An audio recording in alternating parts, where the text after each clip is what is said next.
Hermanas y hermanos, el Señor esté con vosotros. Escuchamos ahora el texto del Evangelio de hoy, quinto domingo después de Pentecostés, según el rito ambrosiano. Lectura del Santo Evangelio según San Lucas, capítulo 9, versículo desde 57 hasta 62. En aquel tiempo, mientras iban por el camino, alguien le dijo: «Te seguiré a donde quiera que vayas».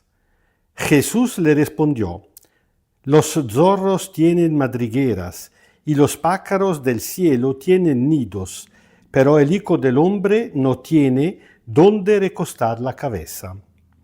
A otro le dijo: «Sígueme». Este le respondió: «Señor, permíteme ir antes a sepultar a mi padre». Entonces Jesús le dijo: «Deja que los muertos sepulten a sus muertos. Tú debes ir a anunciar el reino de Dios».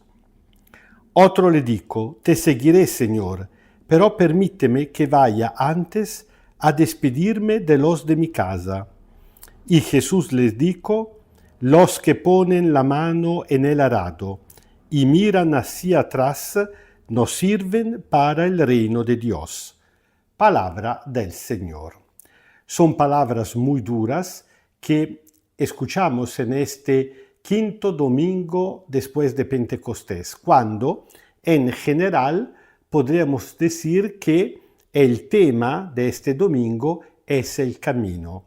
Ya lo decimos el domingo pasado que la liturgia ambrosiana tiene esta característica, que en los domingos después de Pentecostés, guiados por el Espíritu que nos ayuda, según la palabra del Señor Jesús, a entender toda su enseñanza y todo lo que había pasado anteriormente, entonces la liturgia ambrosiana nos hace recorrer los eventos más importantes de la historia de la salvación, empezando por el Antiguo Testamento.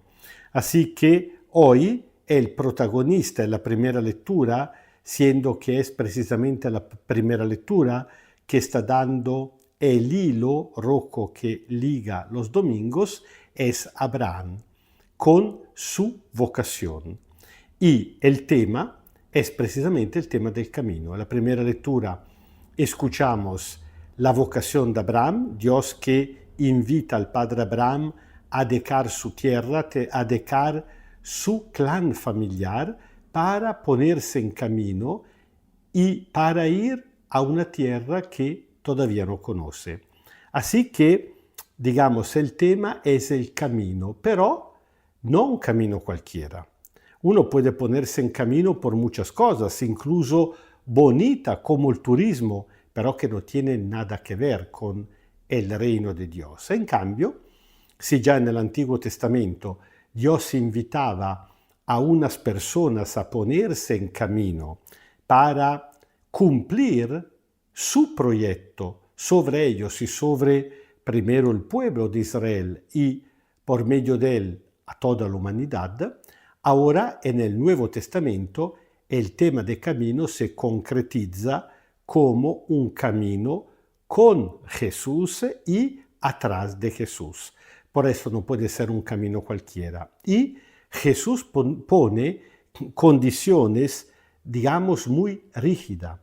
No porque quiere ser duro con nosotros, sino precisamente por la importancia y la urgencia de este camino. Así que vamos a ver estas tres situaciones que evidentemente se dieron en momentos diferentes del ministerio público de Jesús, pero siendo que tienen en común el tema de la característica de la exigencia de la secuela, es decir, del seguimiento del Señor Jesús, el evangelista Lucas le pone junta en este pedacito.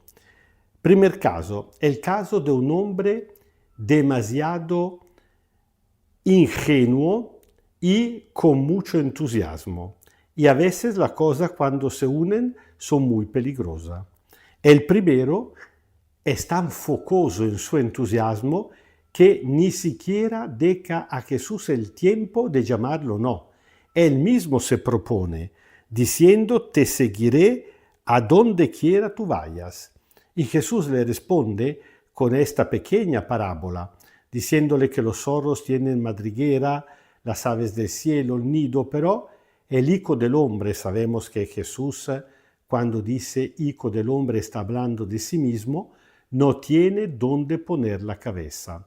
Es, digamos, un dicho, una manera de expresarse para decirle, hombre, calma, ni siquiera sabes dónde estoy yendo, ni siquiera sabes lo que me pasará.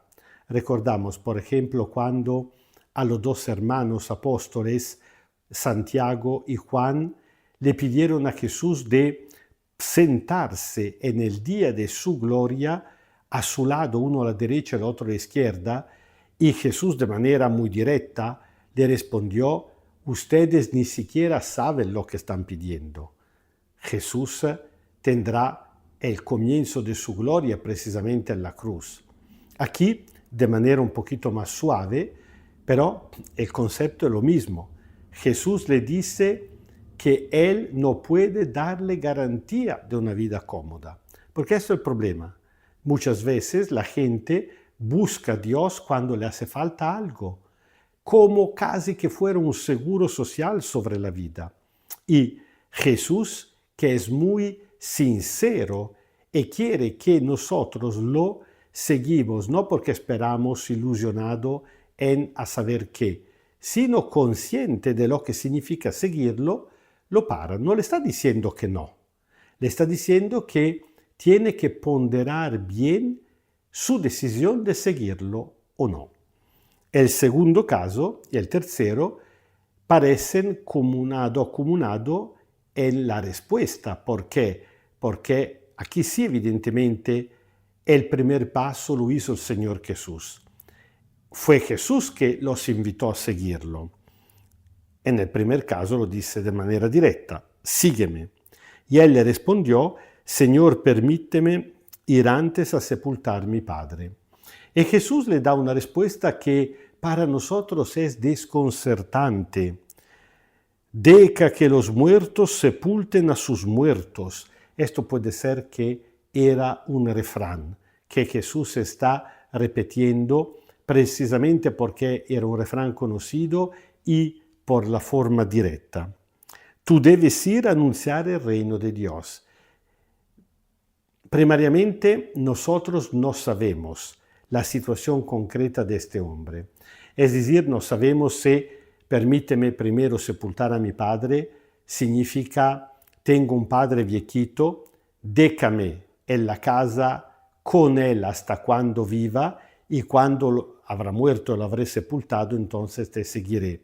O al contrario, concretamente ya tiene el padre muerto, el cadáver en la casa tiene que sepultarlo.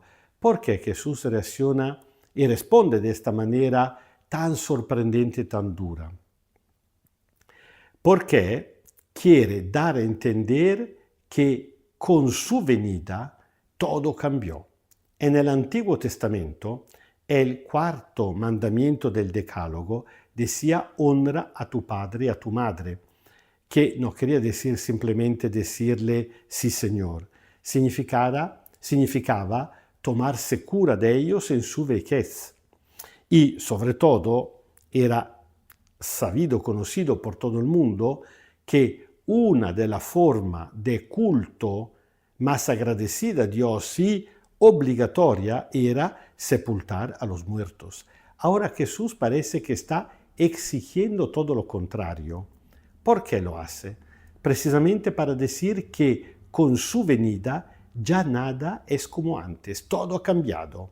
Con su venida se hizo presente el reino de Dios en este mundo y por eso ya no hay que perder tiempo. E incluso la cosa más importante pasa en el segundo lugar. Y eso vale también por el tercero. Aquí es fácil reconocer una referencia al profeta Elías con el profeta Eliseo. Cuando Elías había elegido y llamado a su seguimiento al profeta Eliseo, él había dicho, permíteme primero ir a despedirme de mi casa. Y de hecho le había dicho que sí el profeta Elías, y Eliseo había preparado una gran fiesta. Estaba arando con 2 bueyes cuando lo había encontrado, había matado a los bueyes y con el arado rompido había cocinado la carne para preparar un banquete de despedida. Y después había seguido a Elías. Ahora Jesús a este tío le dice que no.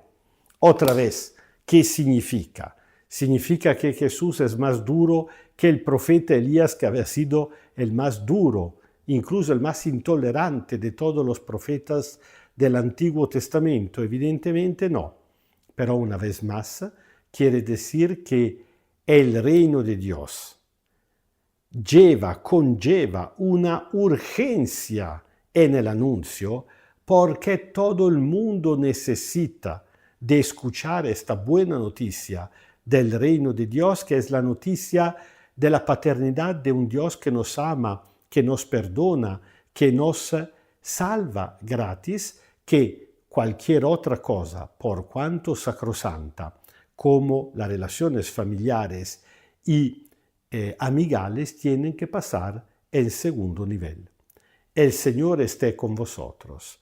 Kyrie eleison, Kyrie eleison, Kyrie eleison.